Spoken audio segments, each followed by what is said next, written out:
అందరికీ నమస్కారం. ఇప్పుడు ఒక ప్రేయర్ చెప్పేస్తాము. ఇక్కడ చేరి ఉండే తల్లిదండ్రులందరికీ కూడా మంచి బిడ్డ అంటే దీర్ఘాయుషుతో, ఆరోగ్యం, మంచి గుణాలు, మంచి తెలివితేటలతో ఉండే బిడ్డని ఇష్టంగా వాళ్ళ కోసం, తన కోసం తన ఇష్టంగా ఆ బిడ్డని తీసుకోవాలి. హ్యాపీగా, ఈజీగా మంచి బిడ్డల్ని తీసుకుంటారు అని మనస్ఫూర్తిగా ప్రార్థిస్తున్నాను. ఈరోజు వీడియోలో మనం చూస్తాము. సో ప్రతి ఒక్కళ్ళు కూడా ఇట్లా మన ప్రయాణం ఎట్లా ఉంటే అవుతుందో కాదో అనే డౌట్, అట్లా బాధ నుంచి ఒక సంతోషంగా ఒక పువ్వు ఇచ్చుకున్నట్టు మనం మన బిడ్డని ఈ ప్రయాణాన్ని మనం సాగిస్తాము. సో రానప్పుడు మనం ఓడిపోయినట్టు ఒక ఫీలింగ్ ఉంటుందన్నమాట. ఈ ప్రయాణం కొంతమందికి తొందరగా అయిపోతుంది, కొంతమందికి లేట్ అవుతుంది. లేట్ అయినప్పుడు ఆ లేట్ని కూడా కొంతమంది బాగా ఇష్టంగానే తీసుకుంటారు, దాని గురించి ఏం పట్టించుకోరు, బాధ ఉండదు. కొంతమంది బాధపడుతుంటారు ఇది లేట్ అవుతుంది అని చెప్పేసేసి. ఒక ఆమె ఉన్నారు, అప్పుడు ఆమె 40 years వచ్చినప్పుడే టెస్ట్లు వరకు అయింది, టెస్ట్లు చేసుకొని బాగానే ఉంది మా, ఇంకా నీకు రావట్లే, ఇంకా హైయర్ ట్రీట్మెంట్కి పోతామంటే ఆమె ఒకటే చెప్పింది, నాకు ఇంకేం వద్దు అని. బాగుందన్న చెప్పారు కదా, వదిలేస్తాము, వస్తే వస్తాను లేకపోతే వద్దు అని చెప్పేసింది. 1 year తర్వాత కరెక్ట్గా ప్రెగ్నెన్సీతో వచ్చింది. అప్పుడు ఆమెను అడిగినప్పుడు చెప్పింది, ఏసీ స్టేడియంలో రోజు వాకింగ్కి వెళ్ళాం, నాకు ఒక తృప్తి ఉండింది, నాకు అన్నీ బాగుంది అన్నారు కదా, వస్తే రాని లేకపోతే పర్వాలేదు, ఎప్పుడు అది లేకపోయినా పర్వాలేదు, నేను దాని గురించి ఆలోచన, దాని గురించి తొందర, దాని గురించిన బాధ లేనప్పుడు అది పాటుగా అది ఈజీగా సహజంగా న్యాచురల్గా వచ్చేసింది, మంచి బిడ్డగా తీసుకోగలిగింది. ఇంకా కొంతమందికి ఎప్పుడు ఎక్కువ బాధ అంటే కొన్ని ప్రాబ్లం, శారీరక లోపం, అది ఎగ్ డెవలప్మెంట్లో పాలిసిస్టిక్ ఓవరీస్ అయినా, లేకపోయినా ట్యూబ్లో ఏమైనా ప్రాబ్లం ఉన్నా, లేదా మగవాళ్ళల్లో కణాల్లో ప్రాబ్లం, ఇటువంటిది ఉన్నప్పుడు ఆ ప్రాబ్లం సరి అయ్యేదానికి మనకి చాలా టైం అవుతుంది. అది కొంతమందికి 1 year అవుతుంది, కొంతమంది సార్లు 2 years కూడా అవుతుంది. శారీరక లోపం ఇవన్నీ బాగుంది, ఎగ్ ట్యూబ్స్ ఇవన్నీ కూడా బాగుంది, అయినా కొంతమందికి రాదు. ఎందువల్ల అంటే పని చేసే తీరులో, పని చేసే తీరు అంటే 2 ఫలదీకరణ జరగడం, ఎగ్ రిలీజ్ అవ్వాలి, ఈ కణాలు పోయి ఇక్కడ ఫలదీకరణ ఫెర్టిలైజేషన్ జరగాలి. తర్వాత దానికి ఏం కావాలి, ఇది జరగాలంటే మనకి విటమిన్లు బాగుండాలి. అది మన డయట్లో తీసుకుంటాం, మనం సప్లిమెంట్ చేస్తాము. కానీ మనం తీసుకునేదంతా అక్కడ పోవాలి గర్భసంచికి, అండాశయానికి, అంటే ఈ లోపల చిన్న రక్తనాళాల్లో కూడా రక్త ప్రసరణ బాగా ఉండాలి. కాబట్టి మనం ఏం చేస్తాం, ఎక్సర్సైజ్ చెప్తాం అన్నమాట. సో ఇవి 2 జరిగినప్పుడు ఏమవుతుంది, ఫెర్టిలైజేషన్ వరకు వచ్చేస్తుంది. తర్వాత ఏంటంటే ఇంప్లాంటేషన్, ఈ ఎంబ్రియో అంటే పిండం వచ్చి ఇక్కడ అతుక్కోవాలి, గర్భసంచిలో అతుక్కొని పెరగాలి, దీనికి ఇంప్లాంటేషన్ అంటాం. ఇంప్లాంటేషన్కి ఏం కావాలంటే మన మానసిక పరిస్థితి, శారీరక లోపంకి మనకి టెస్టులు ఉన్నాయి, ట్రీట్మెంట్ ఉంది. పని చేసే తీరు ఇంప్రూవ్ అవ్వాలంటే మనకి డయట్, ఎక్సర్సైజ్. ఫైనల్గా ఇది వచ్చి అతుక్కోవాలంటే మన ఆలోచనలు, అంటే మన మనసు ప్రశాంతంగా ఉండి దాని గురించి ఆలోచించకుండా ఉన్నప్పుడు అది పని చేసేస్తుంది. సంతోషంగా నాకు అవుతుంది అని పట్టుదలగా అట్లా ఉన్నప్పుడు అయిపోతుంది. తొందరపడినా, బాధపడినా, డౌట్ వస్తుందో రాదో, ఇంకేం వస్తుంది, ఇన్ని సంవత్సరాలు అయిపోయింది అని అనుకుంటే దాని ప్రకారంగానే అది ఈ లాస్ట్ బిట్ ఇంప్లాంటేషన్ అనేది జరగదు. ఇప్పుడు మనం ఇట్లా చెప్తున్నాం కదా, మనం ఆలోచనలు నిజంగా మన శరీరం మీద పనిచేస్తుందా, అనేదానికి తార్కాణం ఏంటి అంటే ఈయన ఫాదర్ ఆఫ్ మెడిసిన్ హిపోక్రటిస్ అని క్రీస్తు పూర్వం అన్నమాట. అని ఏం చెప్తున్నారంటే ఎవరికి జబ్బు వచ్చింది అనేది చాలా ముఖ్యం, ఏం జబ్బు అనేది అంత ముఖ్యం కాదు. అంటే దీనికి మీనింగ్ ఏంటంటే చిన్న విషయానికంతా బాధపడుతున్నారనుకో, వాళ్ళకి చిన్నది ఒక థైరాయిడ్లో కొంచెం లోపం తక్కువ ఉంది, హైపోథైరాయిడిజం అన్నా కూడా చిన్నది ఉన్నా కూడా అమ్మా అది ఏం చేస్తుందో ఎట్ట చేస్తుందో అని పెద్దది చేసి భూతద్దంలో చేసి ప్రాబ్లం తెచ్చుకుంటారు. అదే ధైర్యంగా ఉండేవాళ్ళు కొంత వయసు అవుతుంటుంది, ఇర్రెగ్యులర్ పీరియడ్స్ ఉంటుంది, వెయిట్ ఉంటారు, అయినా ఏం కాదులే నేను చేసుకుంటా, ఆ మానసికంగా నిబ్బరంగా ఉండేవాళ్ళు పెద్ద ప్రాబ్లం వచ్చినా అది తీసుకుంటారు. జబ్బుకి అన్ని జబ్బులకి ఒకటే ట్రీట్మెంట్ అందరికీ పని చేయదు, వాళ్ళ మానసిక పరిస్థితే ముఖ్యం అంటున్నారు. అదే పోయిన శతాబ్దంలో డాక్టర్ విలియం ఆస్లర్ ఆయన ఏం చెప్తున్నారంటే మంచి డాక్టర్ అంటే జబ్బుని నయం చేస్తారు, జబ్బునికి ట్రీట్మెంట్ ఇస్తారు, కానీ చాలా ఉత్తమమైన డాక్టర్ అంటే ఏం చేస్తారు, ఆ మనిషిని ట్రీట్ చేస్తారు, ఆ జబ్బు ఉండే మనిషిని ట్రీట్ చేస్తారు. ఆ మనిషిని ట్రీట్ చేసి వాళ్ళ డౌట్ క్లియర్ చేయడం, వాళ్ళకి కాన్ఫిడెన్స్ ఉండేటట్టు చేయడం, అది చేసినప్పుడు ఏంటంటే ఆ ట్రీట్మెంట్ అనేది ఆ జబ్బుని నయం చేసేస్తుంది ఈజీగా. అదే వాళ్ళు నెగటివ్గా ఉంటే వాళ్ళ ఆలోచన మనం మందులు అంత బాగా పనిచేయదు. ఇక్కడ కూడా అంతే. ఇప్పుడు మనం బాగా ఆలోచించాలి. ఒక 100 సంవత్సరాల నుంచే మనకి ఇక్కడ ట్రీట్మెంట్ ఇదంతా ఉంది. 100 సంవత్సరాల ముందు క్రీస్తు తర్వాతనే అనుకుంటాం. ఈ 2000 సంవత్సరాల్లో అంతకుముందు వరకు ఎవరికి హాస్పిటల్ లేదు, ఏం లేదు, వాళ్ళకి పుట్టే వాళ్ళకి చాలా ఈజీగా పుట్టేస్తున్నారు. కొంతమందికి లేట్ అయింది. ఆ లేట్ అయిన వాళ్ళు కూడా మందు లేదు, ఏం లేదు, అయినా కానీ వాళ్ళు ప్రెగ్నెన్సీ వచ్చిన వాళ్ళు, లేటుగా ప్రెగ్నెన్సీ వచ్చిన వాళ్ళు కూడా ఉన్నారు. ఎందువల్ల ఉండింది? అప్పుడు వాళ్ళకి ఈ ఫంక్షన్ అంటే మన విటమిన్ లెవెల్ సమృద్ధిగా ఉండింది అండంలో కానీ కణాల్లో కానీ, ఎందుకంటే జంక్ ఫుడ్ అప్పుడు లేదు. ఇంకోటి ఇంటి పనే వాళ్ళు చేసే ఎక్సర్సైజ్ అయింది కాబట్టి వాళ్ళ పనితీరు ఇంప్రూవ్ అయింది. లాస్ట్లో ఏంటి? ఇంప్లాంటేషన్ ఆలోచన. ఆ పెద్దవాళ్ళే ఇంట్లో ఉండే పెద్దవాళ్ళే వాళ్ళే దానికి ఏమైనా ట్రీట్మెంట్ చెప్పాలి చేశారు. ఏం ట్రీట్మెంట్ ఉండింది అప్పుడు? వాళ్ళు ఒకటే గమనించారు, ఈ తల్లి సంతోషంగా ఉంటే లేదా బాధ లేకుండా ఉంటే ప్రెగ్నెన్సీ వస్తుంది. వాళ్ళు ఏం చేశారు, కొంతమందికి లేటుగా వస్తుంది ప్రెగ్నెన్సీ, దాని గురించి బాధపడబట్ల దానికి సామెతలు చెప్పారు. కొన్ని చెట్లు లేటుగానే కాస్తుంది, ఈ కష్టం అనేది కలకాలం ఉండదు. అట్లా గట్టిగా చెప్పి చెప్పి నీకు లేట్ అవుతుంది అయినా నువ్వు అప్పుడు బాధపడబాకు అనేది వాళ్ళు గట్టిగా నమ్మకంగా చెప్పడం, కన్విక్షన్తో చెప్పడం బట్టి వీళ్ళు ఏం చేస్తున్నారు, వాళ్ళని నమ్మారు. అట్లనే ఆ బాధపడడం లేకుండా ఉండింది. ఇంకోటి ఏం గమనించారు, ఈమె సంతోషంగా ఉంటే ప్రెగ్నెన్సీ వచ్చింది, ఎన్ని సంవత్సరాలు లేట్ అయినా కూడా. అప్పుడు ఏం చెప్పారు, తీర్థయాత్రకు పో. ఇప్పుడు కూడా అదే చూస్తున్నాం.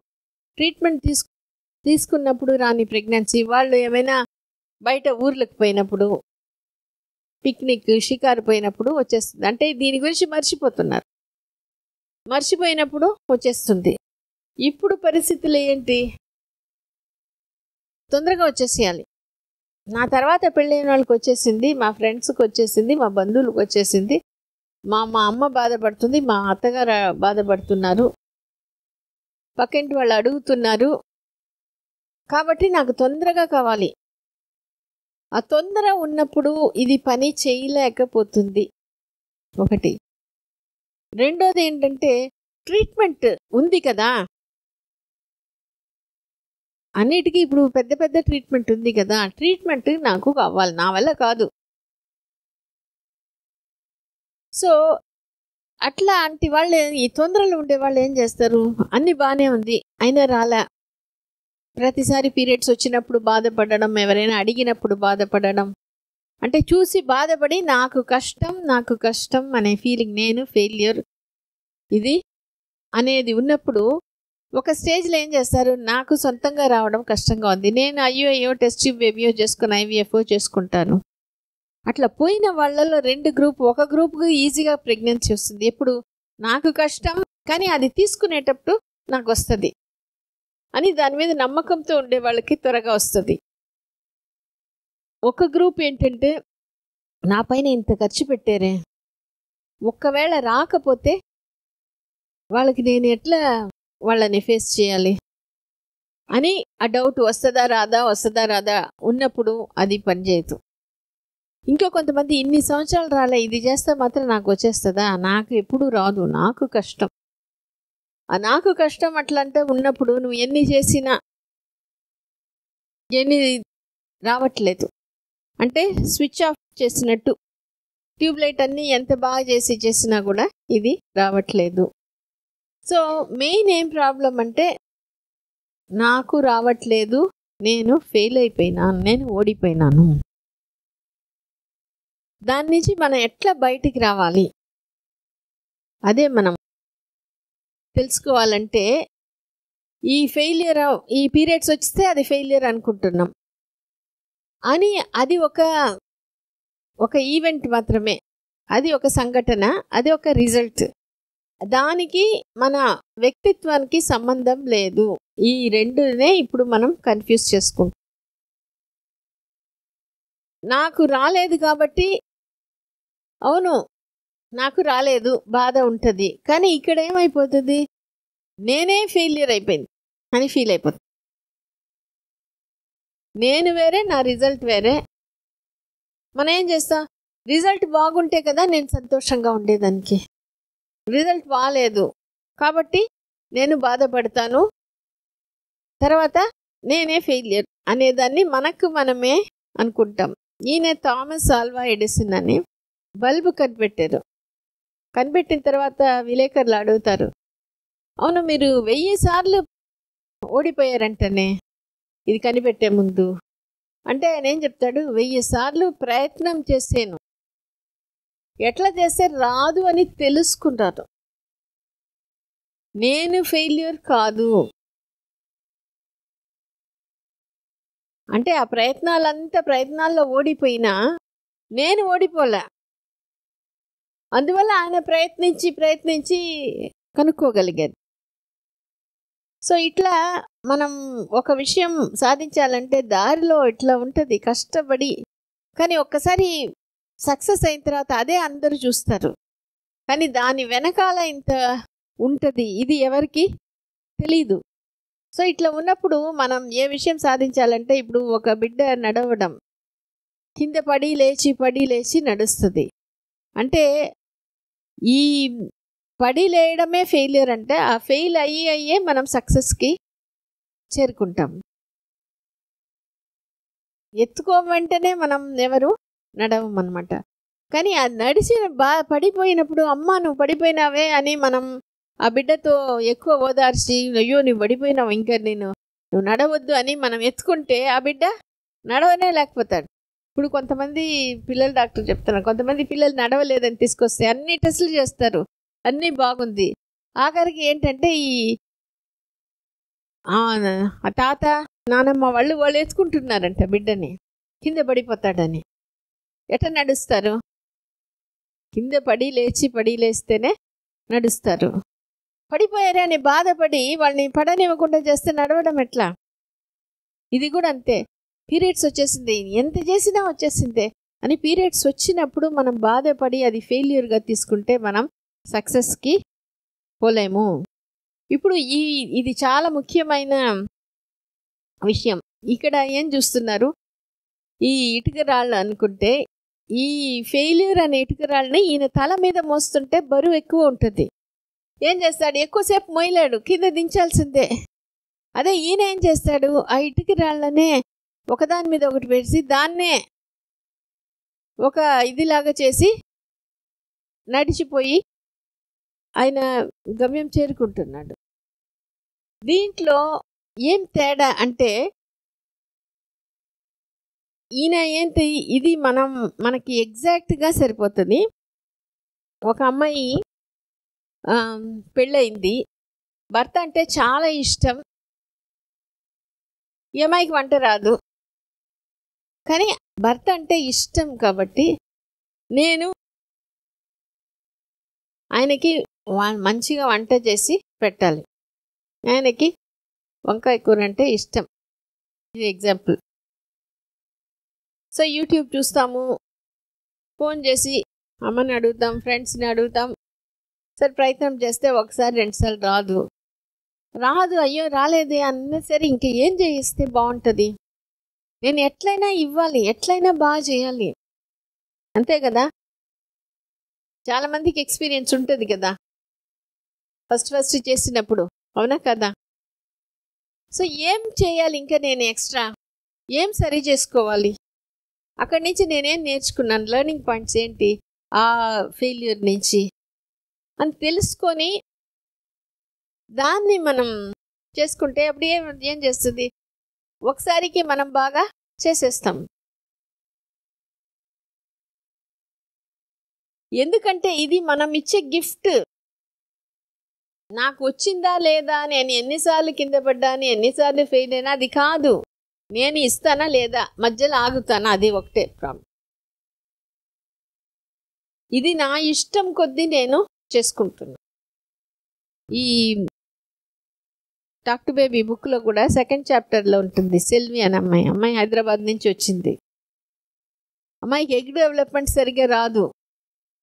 అందుకని ఆమె వచ్చినప్పుడు ఇదే అడిగా, నీవు ఏదైనా ఇష్టంగా మీ ఆయనకి చేసినావా అంటే ఆమె చెప్తుంది చేపల కూర అంటే ఆయనకి చాలా ఇష్టం, నేను కష్టపడి నేర్చుకొని చేశాను. నేను ఒకటే చెప్పాను, నీకు తెలియని చేపల కూర నేర్చుకొని మీ ఆయనకి నువ్వు ఇవ్వగలిగావు, అట్లనే అది ఇవ్వగలిగినప్పుడు ఇది ఇవ్వలేవా అంటే ఆమె కళ్ళు మూసుకొని కాసేపు ఆలోచించి ఏం చెప్పింది, ఖచ్చితంగా ఇస్తాను కానీ నాకు ఇది తెలియదు అని. నేను చెప్పి నువ్వు డయట్ ఎక్సర్సైజ్ మాత్రం చేసుకో, కానీ ఇది ఒకటే గుర్తుపెట్టుకో, అది చేయగలిగినప్పుడు ఇది చేయగలుగుతావు, డయట్ ఎక్సర్సైజ్ చేసుకొని రా అంతే. ఆమె చాలా ఆ కళ్ళు మూసుకొని తెరిచినప్పుడు చాలా ఫ్రీ అయిపోయింది. ఇక్కడ చేసుకొని రా అంటే సెప్టెంబర్లో వచ్చింది, డిసెంబర్లో ఫోన్ చేసి నాకు పీరియడ్స్ రాలే, ప్రెగ్నెన్సీ టెస్ట్ పాజిటివ్, నాకు భయంగా ఉంది, అబార్షన్ అయిపోతుందేమో. ఏం కాదు, నువ్వు రా, డయట్ ఎక్సర్సైజ్ బాగా చేసావు కదా, ఇదే నువ్వు చేసే చేపల కూర. వచ్చింది, బాగుండింది. తర్వాత బిడ్డని కనిది, తర్వాత ఇంకొక బిడ్డ కూడా. అంటే మైండ్కి అది ఇక్కడ క్లియర్ అయిపోతే ఇది చాలా ఈజీగా పనిచేస్తుంది. ఇక్కడ I may be an inferior cook, బాగా గమనించండి. నేను I may be an inferior cook but I'm not an inferior person. నాకు వంట రాకపోవచ్చు కానీ నేనే ఫెయిలియర్ కాదు, వంట చేయడం నేను తక్కువనే. అట్లా ఇప్పుడు ఒకవేళ పిల్లలు ఇప్పుడు వరకు రాలే అంతే, కానీ నేనే ఫెయిలియర్ కాదు, అది బాగా చేసుకోవాలి. ఇదే అమ్మాయి వంట చేస్తుంది, వాళ్ళు బాస్ ఆఫీస్ నుంచి ఆయనకి తయారు చేయాలి, ఆయనకి కూడా అదే వంకాయ కూర అనుకోండి, ఇష్టంగానే చేస్తుంది. ఇష్టమేమో ఉంటుంది, ఎఫర్ట్ ఏమో ఎక్స్ట్రా కేర్ కూడా తీసుకుంటుంది. కానీ ఒక్కవేళ బాగా రాకపోతే, నేను ఎంత బాగా చేసినా ఒకవేళ ఆయనకి నచ్చకపోతే, బాగాలేదు అని ఆయన చెప్తే నేను తీసుకోగలుగుతానా? ఒకవేళ బాగలేదు అని నాకు వచ్చే ప్రమోషన్ ఏమైనా ఆయన ఆపేస్తాడు. అర్థమవుతుందా? Result oriented. ఆ రిజల్ట్ రాకపోతే నేను అది తీసుకోలేను, నేను ఫెయిలియర్. అది ఎవరి చేతికి ఇచ్చేసినాం, బయట వాళ్ళ చేతికి ఇచ్చేసాం. అది ఫ్యామిలీ కావచ్చు, సొసైటీ కావచ్చు. మనం ఏమనుకుంటున్నాము, వాళ్ళు మనల్ని అంగీకరించాలి, వాళ్ళు బాస్ చెప్పినట్టు వాళ్ళు ఓకే చెప్పాలి. వాళ్ళు ఓకే చెప్పటం లేదు కదా, నేను ఎట్లా సక్సెస్ అవుతాను? చాలామందికి ఇది చూస్తుంటే, అమ్మ అన్నీ బాగుంది, నువ్వు కానీ రిలాక్స్డ్గా ఫ్రీగా ఉంటే వచ్చేస్తుంది. వాళ్ళు అంటారు అన్నీ బాగుందంటే నాకు ఎందుకు రావట్లేదు, నువ్వు ఫ్రీ ఉంటే వస్తుంది. ఇప్పుడు చూడండి, వీళ్ళు ఫ్రెండ్స్ అయినప్పటికీ నాకు బిడ్డ లేదని నన్ను వీళ్ళు పట్టించుకోవట్లేదు, నా గురించే మాట్లాడతారేమో, వాళ్ళు ఎవరి గురించే మాట్లాడుకుంటున్నారు. అట్లా తెలియకుండా మనం అనుకుంటాం. అప్పుడు ఏం చేయాలి? ఏం పరిస్థితి? మనం బాధపడడం, నేను ఫెయిల్యూర్ అని అనుకోవడం, వేరే వాళ్ళ దగ్గర మన కంట్రోల్ని ఇవ్వడం అనేది ఏం చేయాలి? మానేయాలి. Very good. ఎవరికైనా మన మనసులో ఉండే బాధని చెప్పుకోవడం, కౌన్సిలింగ్ తీసుకోవడం, వీడియోస్ చూడడం కూడా ఏంటంటే మనం ఒక 1/2 అవర్ 45 మినిట్స్లో చూసేస్తాం. కానీ బాగా గమనించండి, వాళ్ళు ఫస్ట్ ఉన్నప్పుడు ఎట్లా ఉన్నారు, ఎట్లా ఇంప్రూవ్ అయినారు మానసికంగా, అది వాళ్ళు అయినప్పుడు మనం కూడా అట్లా అవ్వగలుగుతాము. ఇక్కడ ఒకే నిర్ణయమే తీసుకోవాలి, ఒక డెసిషనే. నేను నిస్సహాయతురాలుగా ఉన్నానా, పవర్ లేకుండా ఉన్నానా, లేదా నేను పవర్ఫుల్లా? ఇదే మనం తెలుసుకోవాలి, నిర్ణయం చేసుకోవాలి. ఇప్పుడు ఆ నిర్ణయం తీసుకునేది ఇది ఒకటి ఏంటంటే, నా ఇష్టం కోసం నా బిడ్డని కంటున్నానా, లేదా వేరే వాళ్ళ దగ్గర మంచి పేరు తీసుకోవాలి దానికోసం కంటున్నానా? ఇప్పుడు చూడు, ఈమె ఏంటంటే నా కోసమే నా బిడ్డని నేను కంటున్నాను అనే ఉన్నప్పుడు ఆ మనసు అనేది, ఆ సెల్ఫ్ అనేది చాలా సంతోషంగా ఉంటుంది. అప్పుడు లేట్ అయినప్పుడు, ఇప్పుడు కొంతమంది డయట్, ఎక్సర్సైజ్, యాక్టివిటీ చేసినప్పుడు రెగ్యులర్గా వాళ్ళ ఆలోచనల మార్పు వచ్చినప్పుడు గమనిస్తున్నాం.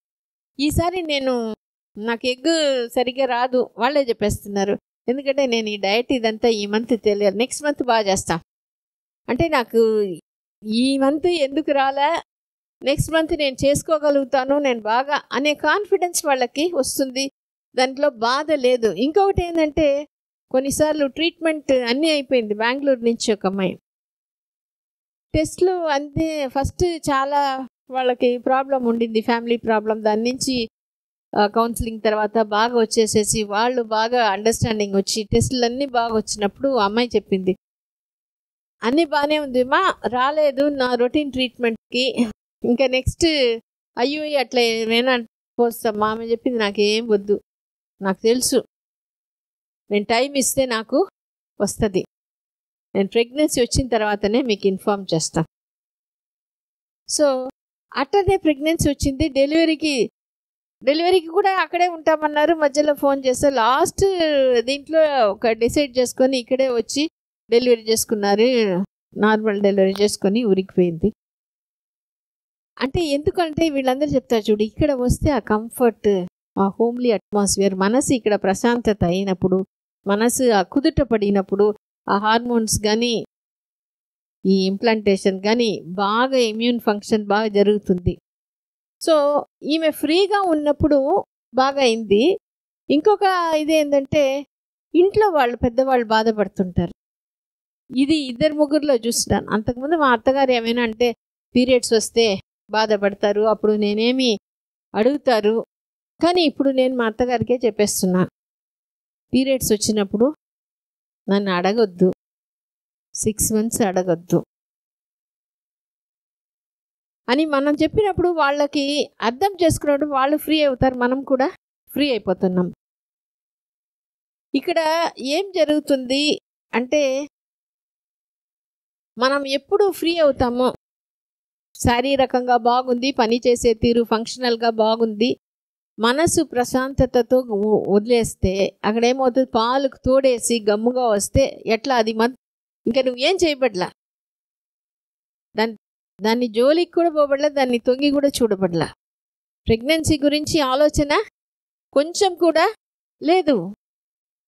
దాన్ని ఎందుకు వస్తుందంటే, ఆ పిండం వచ్చి ఆ గర్భసంచి గోడకి అతుక్కోవాలి,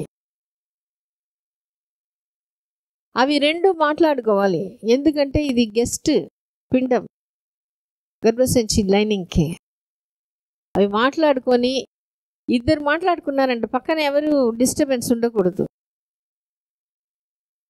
ఎప్పుడు దాని గురించి మనం పట్టించుకోకపోతే దాని పని అది చేసుకొని వస్తుంది. ఇంకొకటి, మనకి పక్క నుంచి మనం హ్యాపీగా ఉన్నాం, వచ్చేంత వరకు నేను వెయిట్ చేస్తాను అని ఉన్నప్పుడు దాని పని అది చక్కగా, అందరూ అట్లనే, మనం పుట్టినదంతా ఒక గర్భసంచి నుంచే మనం అంతా వచ్చేమో, అట్లనే ఈజీగా వచ్చేస్తున్నాము. కానీ తొందర ఎప్పుడు పడతామో, ఇప్పుడు ఏమైపోయింది, మా ఫ్రెండ్కి వచ్చేసింది, మా కజిన్స్కి వచ్చేసింది అనేటప్పుడు నా కంటి ముందు నేనే ఒక పర్సనల్ ఫెయిలియర్. ఎవరు అడగబడలా కొంతమందికి, నాకు రాలే, నేను అన్ని బాగా చేసుకుంటున్నాను, దీంట్లో నేను చేయలేకపోతున్నాను, నాకు నేనే ఒక స్టాంప్ వేసుకుంటున్నాను. దీంట్లో రాలా, మిగిలిన అన్ని బాగా చేసినా కూడా వేస్ట్. ఎందుకంటే సమాజం అట్లే అనుకుంటుంది, ఫ్యామిలీ అట్లే అనుకుంటుంది. నువ్వు ఎంత చదివినా ఫ్యామిలీ లేనంటే బిడ్డ ఉండే వాళ్ళకి ప్రిఫరెన్స్. నీకు బిడ్డ లేదు కదా, వాళ్ళ పని కూడా కల్పించేయి, నువ్వు ఫ్రీగా ఉన్నావు కదా, ఈ పని అంతా చేసేయి అని చెప్పినప్పుడు మనకి ఎక్కడో ఒక దగ్గర డిఫరెన్సియేషన్ బాధ కలిగిస్తుంది. కానీ ఆ బాధని అట్టనే పెట్టేసేసి నేను అందుకని నేను వాళ్ళు చెప్పినంత మాత్రం, వాళ్ళు నన్ను అట్లా ట్రీట్ చేసినంత మాత్రం నా సెల్ఫ్ ఫెయిల్యూర్ కాదు అనేది మనం బాగా అది చెప్పుకోవాలి. రెండోది ఎక్కడ అంటే ఇట్లా ఫ్యామిలీ ముందు మనం ఫెయిల్యూర్గా నిలబడుతున్నాం. నువ్వు అనుకోమ్మా, ఎవరేమనుకున్నా నాకు నేను ఫెయిల్యూర్ కాదు, నాకు నా బిడ్డ ఇష్టం, నేనంటే నాకు ఇష్టం, నా బిడ్డ అంటే నాకు ఇష్టం, నేను ఖచ్చితంగా చేస్తాను, వచ్చేంత వరకు హ్యాపీగా వెయిట్ చేస్తాను. అది అక్కడ ఇంపార్టెంట్. మన వయసు ఎంత, 30, 40, 50, కానీ గర్భసంచి ఆ పని చేసేది అట్లీస్ట్ ఇప్పుడు వరకైనా 2000. అంతకుముందు ఎన్ని వేల సంవత్సరాలుగా మనుషులు ఉన్నారో అన్ని వేల సంవత్సరాలుగా అది దాని గురించి పట్టించుకోకపోతే చేసుకుని వచ్చిందే. కానీ మనుషులు ఒక ఆలోచన, సమాజం ఒక ఆలోచన ఇప్పుడు చాలా ఎక్కువ మారిపోయింది. మన ఆలోచనలు కూడా మనల్ని మనం తప్పుపట్టి వాళ్ళు ఫెయిల్ చేస్తే ఒకసారి మనల్ని ఫెయిల్ చేసుకుంటూనే ఉన్నాం. అది ఒక్కటి ఆపేసేసి మన ఇష్టానికి పవర్. నా బిడ్డ నేను ఫెయిల్యూరే కాదు, నాకు నా బిడ్డ అంటే ఇష్టం, నేనంటే కూడా ఇష్టం, ఎందుకంటే బిడ్డ కోసం నేను అంత బాగా నేను చేస్తున్నా. సో అట్లా మనం హ్యాపీగా, మనం మంచి తల్లి, మంచి బిడ్డనే మనం కోరుకుంటున్నాం, మంచి బిడ్డనే మనం వెతుక్కొని వస్తుంది. వచ్చేంత వరకు నా ప్రయత్నం నేను హ్యాపీగా చేస్తాను. ఈ ఆలోచన ఉన్నప్పుడు మనం బిడ్డ ఖచ్చితంగా వస్తుంది. ఖచ్చితంగా మనం అంటే ఈ ప్రాసెస్సే మనం గుర్తుపెట్టుకోవాలి. విత్తనం వేసిన వెంటనే రాదు, కొంత టైం ఇవ్వాలి. ఆ టైం అప్పుడు మనం ఏం చేయాలి, దాని దగ్గర కూడా పోకూడదు. అట్లా ఎదురు చూసి టెన్షన్ పడడం ఆపేసి తొందరపడడం, నేను ఎవరు, నాకేం కావాలి, నేను మంచి తల్లి, నాకు మంచి బిడ్డనే కావాలి, బిడ్డ నన్ను వెతుక్కొని వస్తుంది, వచ్చేప్పుడు నేను హ్యాపీగా వచ్చేంత వరకు వెయిట్ చేస్తాను. ఇది ఆలోచన మనకి మళ్ళీ మళ్ళీ రావాలి. మనలో ఉండే డౌట్, బాధ వచ్చిందంటే గమనించండి. అవును, ఈ విషయం జరిగినప్పుడు నేను బాధపడుతాను, ఎంతసేపు ఉంది ఆ బాధ, మళ్ళీ అది తగ్గిపోతుందా, ఏం చేస్తే తగ్గిపోతుంది. కొంతమంది వీడియో చేస్తే తగ్గిపోతుంది, కొంతమంది ఎవరికైనా ఇక్కడ మాకు చెప్పుకోవడం లేదా ఇంట్లో వాళ్ళకి చెప్పుకోవడం, కాసేపు ఉంటుంది, అది తగ్గిపోతుంది. మళ్ళీ మనం ఇది ఎత్తుకుంటాం, ఎందుకంటే ఇప్పుడు వరకు అదే నెగటివ్ ఉండింది. ఇట్లా పాజిటివ్ నెగటివ్ పోయి తర్వాత ఓన్లీ పాజిటివ్ వస్తుంది అన్నమాట. అది వచ్చి జరిగినప్పుడు ప్రెగ్నెన్సీ వస్తుంది, బిడ్డ వస్తుంది, కానీ అంతకుముందు నువ్వు మంచి తల్లిగా తయారైపోతావు. ఎప్పుడు మెంటల్గా తయారైపోయినారో ఫిజికల్లీ ఆ చేంజ్ అనేది ఈజీగా, చాలా ఈజీగా జరుగుతుంది. ఆ చేంజ్ అందరికీ రావాలి, అందరూ చాలా మంచి బిడ్డని కంటారు. మా హెల్ప్ మీకు ఖచ్చితంగా ఉంటుంది, తీసుకుంటాం.